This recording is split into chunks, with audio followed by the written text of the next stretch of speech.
네, 안녕하세요.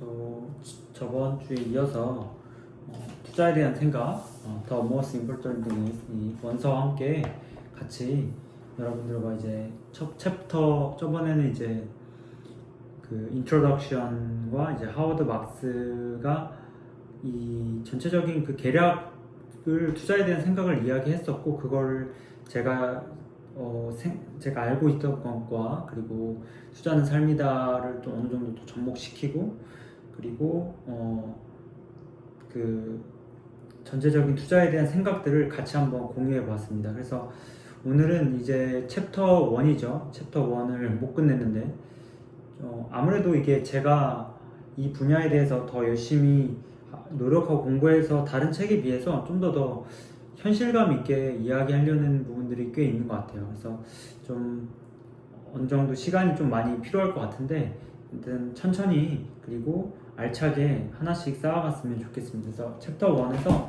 저번에는 저희가 이제 통찰력까지 딱 하다가 끝났던 것 같아요. 그래서 일단 우리가 이제 챕터 1의 특징은 이제 second level thinking, 그러니까 2차적 사고를 하는 것이 중요하다 라고 나와 있고, 이 번역하는 책에서는 심층적으로 생각하라. 근데 저는 번역본을 좀 더 왜냐면 이제 second level thinking은 그럼 third level thinking, fourth level thinking, quarter level thinking 이제 순서가 있는 것 같은데 사실 second level thinking 자체가 그러니까 first level 그러니까 처음에 단순한 사고를 넘어가면 다 second level 이상이기 때문에 심층적 사고를 하는 것이 좀 더 잘 와닿고, 그렇기 때문에 이제 여기에서도 이제 투자가 그만큼 복잡한 것이다. 그러니까 복잡하다라는 건 뭐냐면 너가 지금 생각하고 있는 그 단순한 생각에서 벗어나야 된다라는 것을 포인트로 얘기하고 있어요. 그래서 첫 번째 문장이 투자는 삶이다처럼 사람으로 시작하고 그 사람이 굉장히 적다. few거든요. few. 그러니까 거의 없는 거예요. A few는 그래도 조금 가능성이라도 있는데 few는 정말 없다. 훌륭한 투자자가 되기 위해서는 정말 없고, 그래서 그 투자자가 되기 위한 어떤 second level thinking을 우리 한번 해보자 라는 의미에서 이 책에서 이제 저번에 했던 것처럼 이제 여기서 보면은 통찰력이 나오는데, 통찰력 전에 그 전에 말하는 art라고 나오죠. art에 가깝다. 투자는 사이언스가 아니고, 왜 사이언스라는 거는 사실 우리가 굉장히 어렵다고 생각하지만 그 어떤 구조적으로나 혹은 법칙적으로 들어가면 굉장히 간단하거든요. 그러니까 F는 MA, 그러니까 간단하다는 뜻이 뭐냐면 공식처럼 나열화되어 있고, 그게 쉽게 우리가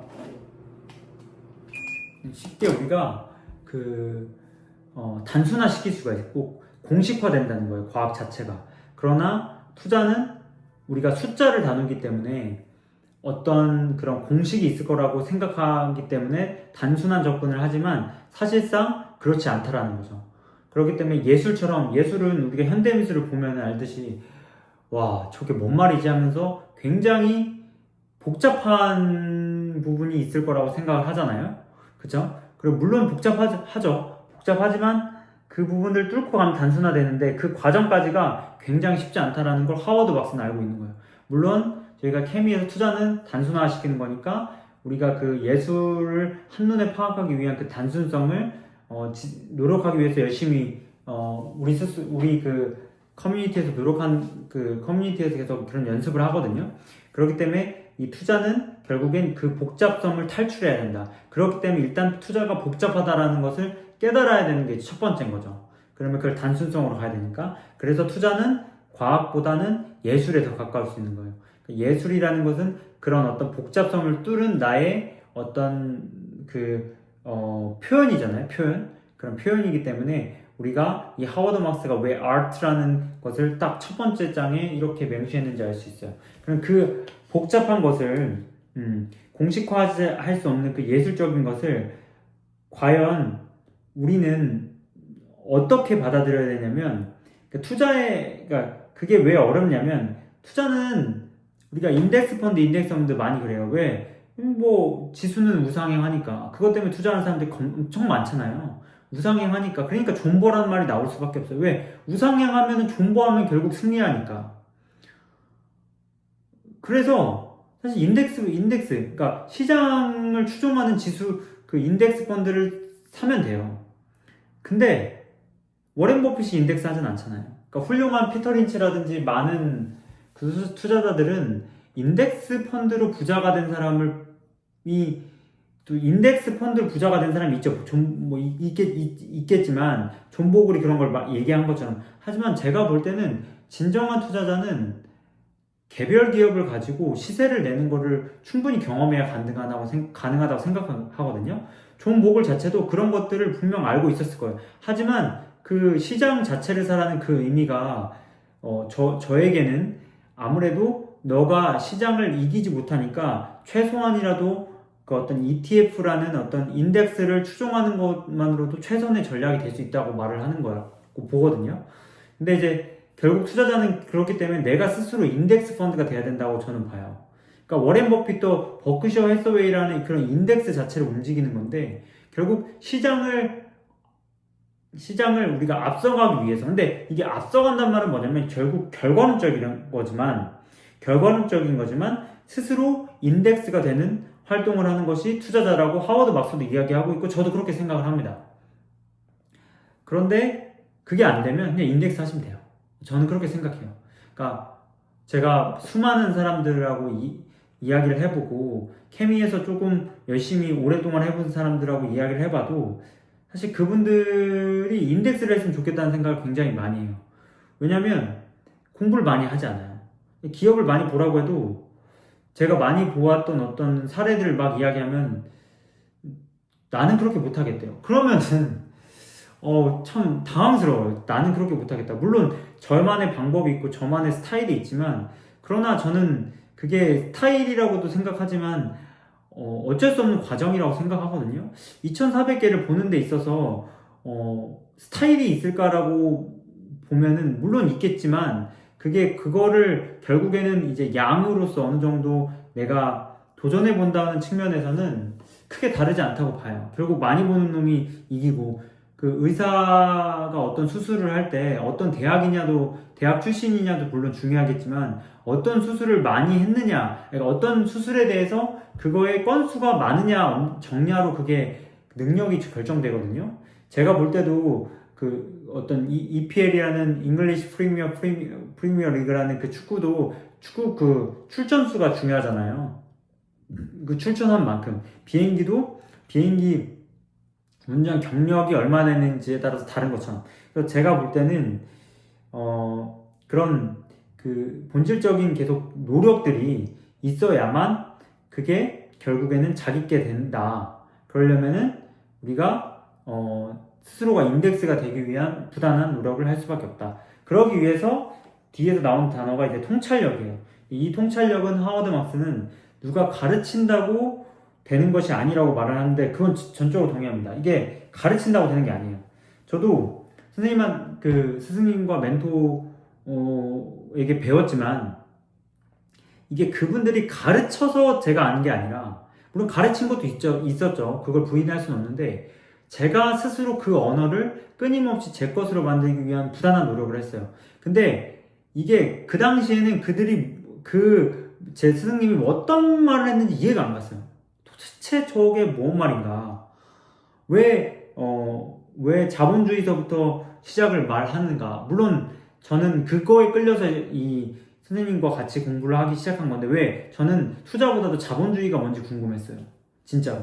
그렇기 때문에 자본주의를 이야기하는 분이 선생님밖에 없어서 선생님이 찾아갔고 저는 투자라는 질문보다도 자본주의가 뭔지에 대한 질문에 대해서 본질적으로 했기 때문에 지금까지 온 거라고 저는 생각하거든요. 물론 투자로 접근해도 상관없어요. 왜? 투자로 접근하다 결국 자본주의로 가기 때문에.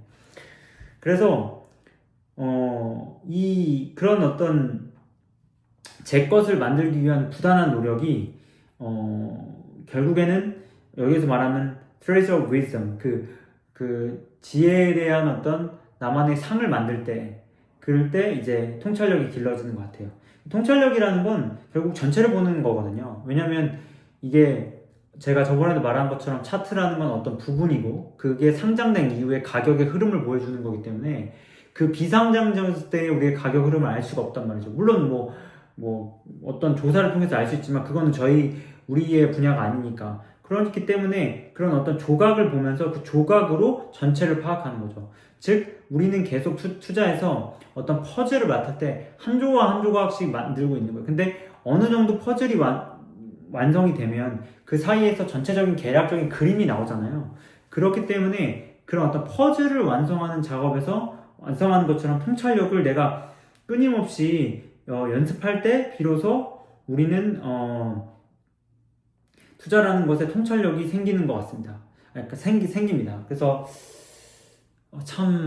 그래서 통찰력을 얻기 위해서는 결국 우리는 역사를 공부해야죠. 역사라는 건 투자 시장에서 차트의 긴 흐름이고, 그걸 지속적으로 많이 보면 볼수록 결국 역사가 내 안으로 들어오게 되고, 그래서 자동적으로 어떤 시장이 있고 할 때 자산에 대한 운용이 된다고 생각이 듭니다. 그래서 하워드 막스는 결국에는 이 통찰력을 키워야 되는데, 그거 때문에 왜 투자는 어렵냐 하면 우리가 이제 자본주의이기 때문에, 무한 경쟁이기 때문에 어렵다라고 또 의견을 제시를 해요. 경제학의 모든 것은 누구나 이윤 추구를 한다. 참 재밌게도 물론 이 하워드 막스의 그 어떤 자본주의에 대한 명백한 생각은 없지만, 저도 그거에 대한 어떤 철학적 태제에 대해서 스승님보다는 조금 덜 파고든 감이 있지만, 첫 장에 자본주의가 나온다는 거는 그래도 이 하워드 막스가 위대한 투자자 반열에 오를 수 있다는 거는 굉장한 것 같아요. 왜? 첫 장에 자본주의 쓰기 어려워요. 대부분 뭐 어떤 기업이고 잘 올라고 벌고 심리가 어떻고 이런데, 자본주의라는 그 맥락의 언어를 썼다는 것 자체부터가 구조를 파악하려고 노력하는 어떤 흔적들이 꽤 많이 있었다. 그래서 여기는 결국엔 너가 그러니까 시장을 이긴다는 건 결과론적인 거예요. 근데 결과론적인 거를 가지고 우리가 이제 하면 안 돼요. 하다 보니까 시장을 이기게 되는 건데, 이게 왜냐면 이제 그런 분들이 있어요. 투자를 할 때 결과에 집착을 하는 거예요. 그러니까 시장이 우상향한다는 것도 결과거든요. 그거에 집착하면 결국 우상향하니까 몰빵할 수밖에 없어요. 그리고 존버하는 거죠. 자, 보세요. 그리고 또 이런 것도 있어요. 대중이 팔면 산다. 대중이 사면 판다. 이것도 결과론적인 거예요. 어디에 대입하면 안 돼요. 그러니까 저는 워렌 버핏이 재무제표와 이런 것들을 판단하고 샀을 거라고 보거든요. 어떤 회사를. 근데 결과론적으로 대중도 그거를 그 시기에 많이 팔았을 뿐이지, 그 어떤 워렌 버핏이 대중이 파는 걸 보고 사는 거지는 않아요. 그러니까 이건 진짜 이런 사례가 많아서 그래요. 제가 느꼈던 게, 제가 어떤 회사를 열심히 분석을 했어요. 이 회사가 이래서 난 내 원칙에 맞아서 사. 근데 아마 대중들은 이런 정보 때문에 아마 많이 못 살 가능성이 있을 것 같아. 근데 그걸 보고 뭐라고 하냐면, 내 원칙은 듣지도 않고, 그러니까 내 원칙에 대해서는 귀담아 듣지도 않고, 대중이 팔아 그럼 사야지. 이거는 굉장히 결과론적인 거를 들어가면 함몰되는 거예요. 돈이 벌면 투자니까 돈만 벌면 돼. 시장이 우상향하니까 결국엔 난 존버하면 돼. 대중이 파니까 사면 돼. 그러니까 이게 결과론적인 게, 이게 사실 이런 성인들의 말들은 대부분 결과론적인 것들이 있거든요. 그러니까 그런 것을 내가 왜 그런 결과론적인 말이 됐는지에 대한 나만의 부단한 어떤 파고들어가는 그런 어떤 시간이 필요한데, 그게 없어요. 빨리 올라가야 되니까 결과부터 챙기는 거야. 그러니까 참 안타까워요. 그러니까 빨리 답안지 보고 싶은 거지. 왜? 빨리 난 이 문제 풀고 다음 문제 풀어야 되거든. 그러니까 시간에 대한 개념이 들어간다는 거야. 그래서 아무리 자기가 고고한 생각을 하고 그런 커뮤니티 속에 있고 하는데, 결국 결과에 집착하면 투자는 되지 않는다 라는 생각이 항상 저는 들어요. 물론 우리는 그런 결과에 대해서 중요해요. 나중에 그렇게 되니까. 그러니까 이게 결국엔 나중에 뒤편에 똑같은 태제가 나와요. 시장 효율성이라는. 그러니까 시장 효율성도 결과론적인 측면에서 말을 하면 알 수 있는데, 사람들은 그 시장 효율성에 결국에는 매몰되는 경우도 많거든요. 결국 시장은 효율적이기 때문에 인덱스 하면 돼. 그러니까 참 뭐랄까 과정이 없는 결과만 추구하는 인간의 어떤 그 어리석음이라고 저는 표현할 수 있는데, 어리석음은 시장에서 오래 머물기는 어렵다는 생각이 들어요. 그래서 결과론적인 사고보다도 과정에서 결과가 만들어지고 그 결과를 타인들이 인정해주는 그런 것이 좋은 그 투자의 과정에서 걸음이 된다고 생각이 듭니다. 그래서 캐피탈리즘이 등장했고, 그리고 이제 하워드 마스, 결국엔 우리는 옳은 판단보다 더 다르게 생각해야 된다. 옳지만 더욱 옳아야 된다라는 하워드 막스의 그 생각을 말해요. 그래서 2차적 사고라는 것은 회사가 좋으니까 주식을 사자. 그러니까 이런 것들이 피터 린치 때문에 잘못 오고, 그것도 결과를 중요한데 피터 린치가 좋은 회사 제품을 사라 이런 것이 들어서, 그래서 결국 뭐 KT 엔진은 담배 피니까 무조건 사야 되고 뭐 그런 개념으로 KT 엔진 들어가진 않거든요, 저는. 그러니까 뭐 물론 그렇게 해서 사는 것도 나쁘진 않지만, 그러니까 그런 1차적 사고가 아니라 가격과 재무제표와 비전의 밸런스적인 어떤 1차적인 사고를 넘어간 사고들을 해야 된다는 거죠. 그러니까 처음에 딱 봤을 때 떠오르는 생각으로는 투자를 접근했다가는 굉장히 어렵다. 그러니까 투자는 돈을 번다는 그런 1차적인 사고를 하면은 안 된다. 투자는 2차적인 사고는 돈을 운용해야 된다. 운용이라는 개념이 들어가면 또 다르거든요. 돈 번다는 것보다. 그래서 결국에는 이제 1차적인 사고는 누구나 할 수 있죠. 누구나. 아까 뭐 좋은 회사 제품을 써보니까 회사가 좋으니까 산다라는 거는 굉장히 누구나 할 수 있는 생각이기 때문에 우리가 그런 생각들은 조금 지양하고, 그렇기 때문에 이 회사의 어떤 그 가치와 가격은 어떻게 움직이고 있고, 그렇기 때문에 내 원칙에 맞게 어떻게 이것을 접근해야 될지가 중요한 것 같아요. 적과 말하는 예측, 이걸 들어가면 좋겠다. 이 부분들. 자, 그리고 그래서 그런 질문들이 많이 나오는 거죠. 그러니까 그러니까 이게 보면은 2차적 사고는 결국에 질문들을 많이 한다는 거예요. 핵심이 질문이야, 질문. 여기서 보면 참, 그러니까 이게 우리가 이제 고전에서도 질문을 강조하는데, 진짜 하워드 막스는 2차적인 사고를 할 때 이 질문들이 여기 한 8개 이상이 되는데, 결국 질문을 많이 해야 2차적인 사고를 할 수 있다라는 어떤 것도 느껴지네요. 그래서 2차적인 사고는 결국에 노동력이 엄청 든다. 질문 많이 하는 것만큼 그 에너지를 많이 쏟는 게 없거든요. 그래서 그렇기 때문에 이런 걸 하다 보면은, 2차적인 사고를 하다 보면은 많은 전문 투자자들이나 머시너리스라고 표현하는 그런 어떤 주식 달러 중개인들이나 뮤추얼 펀드, 그리고 전도자, 주식 광고, 주식 시장을 우상향하니까 주식 해야 돼, 이런 것들, 이런 거라는 거죠. 그런 것들을 우리는 지향해야 한다라는 점을 나오고 있습니다. 그래서 여기서 근데 재밌는 표현이 제로섬의 투자 게임에서 경쟁을 하기 전에, 이런 말이 나오거든요. 그러니까 하워드 막스는 이거를 알고는 있는데 표현이 조금 제가 볼 때 부족한 것 같아요. 그러니까 투자는 제로섬이 아니거든요. 그러니까 정확히 얘기하면 마이너스 썸인데, 그러니까 마이너스 썸이란 뭐냐면, 제로섬은 한 명이 벌면 한 명이 무조건 잃어.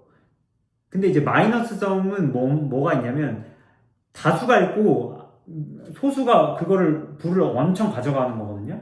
근데 제로섬이라고 표현하기 때문에 사실 이거는 선물 옵션에 관련된 시간이 정해져 있는 싸움에서 하는 건데, 그런 부분들이 있어서 좀 이 표현은 좀 아쉬웠다. 그래서 오히려 진짜 정확히 말하자면 마이너스 썸인데, 마이너스 썸에서 경쟁을 한다는 게 더 어렵죠. 마이너스 썸이라는 건 경쟁. 근데 이제 하워드 막스도 위대한 투자자인데 알고는 있지만, 사실 투자는 경쟁하고 멀어지는 거거든요. 그래서 경쟁이란 단어를 쓴다는 것도 포인트긴 해요. 그거를 이제 찝었으니까. 그러나 결국 이 경쟁을 뛰어넘기 위한 우리 투자자가 하기 위해서는 결국 2차적인 사고를 해야 된다. 그게 결국엔 1차적인 사고 내에서는 경쟁할 수밖에 없다는 얘기예요. 물론 하워드 막스는 그런 표현 안 했지만, 제가 투자자 입장에서 이 글을 볼 때는 결국 1차적인 사고인 애들은 경쟁할 수밖에 없지만, 서로 경쟁하지만 네가 2차적이라는 순간 그건 경쟁의 영역이 아니기 때문에 곧 투자다 라고 우리는 이제 번역을 할 수 있는 것 같아요. 그래서 2차적인 행동들이, 이러한 행동들이 나와 여기 결국에는 더 평균 이상의 성과와 결과가 나쁘면 평균 이하의 성과도 낼 수가 있다. 라고 보는 거죠. 그래서 그런 부분들로 결국에는 이제 가치에 대한 어떤 관점과 이런 것들이 명확해야 한다. 그게 중요하다라는 점을 계속 강조하고 있습니다. 그리고 이제 표준에서 결국 멀어지기 위해서는 이런 생각을 정확히 해야 된다는 게 포인트예요. 생각을. 근데 그런 생각들은 경험과 어떤 원칙을 세련되게 만들면서 나타나는 것 같아요. 단순히 우리가 생각만 많이 하면은 무거워지거든요. 그 생각을 비우는 것이 행동이라고 저는 생각을 하는데, 그런 행동들을 생각과 함께 밸런스 있게 잘 맞춰 나갈 때 투자에서는 굉장한 힘을 발휘된다고 생각이 듭니다. 그래서 여기까지 1장에 대한 내용이고요. 그래서 이 하워드 막스가 왜 여기에서 말하는 첫 번째 그 투자는 단순하지 않기 때문에 예술의 영역이고, 그렇기 때문에 공식화할 수 없고, 그래서 우리는 인덱스 펀드 같은 것을 단순화해서 투자하기보다도 시장을 결과적으로 이기기 위해서는 나만의 투자의 통찰력을 가져야 하고, 그 통찰력이라는 것은 우리가 자본주의이기 때문에 이 경쟁 시스템을 탈피하는 2차적인 사고를 해야 된다.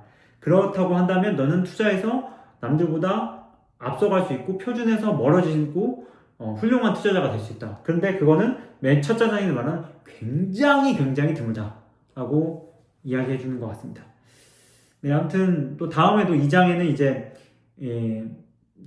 시장 효율성에서 나와요. 물론 이게 결과론적인 표현이지만 맛배기로 이야기를 하자면 결과론적인 표현이지만, 하지만 이 결과론적인 걸 아는 것도 중요해요. 왜? 시장이 우상향한다는 것도 결과론적인 거 아는 거 중요해요. 대중이 살 때 왜 팔아야 되는 거 아는 거 중요해요. 그러니까 제가 그게 나쁘다는 것이 아니에요. 하지만 그 결과가 왜 그렇게 노출되는가에 대한 우리가 궁극적인 이해와 나만의 경험과 증명이 없이 그 결과를 함부로 맹신해서 내 투자에 적용하지 말라는 거예요. 결과를 가지고 그 결과에 맹신해가지고 내 투자의 포트폴리오에 적용시키는 것은 굉장히 어리석은 행동일 수 있다는 점을 이 시장의 효율성의 어떤 첫 번째 어떤 제 그 화두로서 던져내고 영상을 마치도록 하겠습니다. 네, 감사합니다.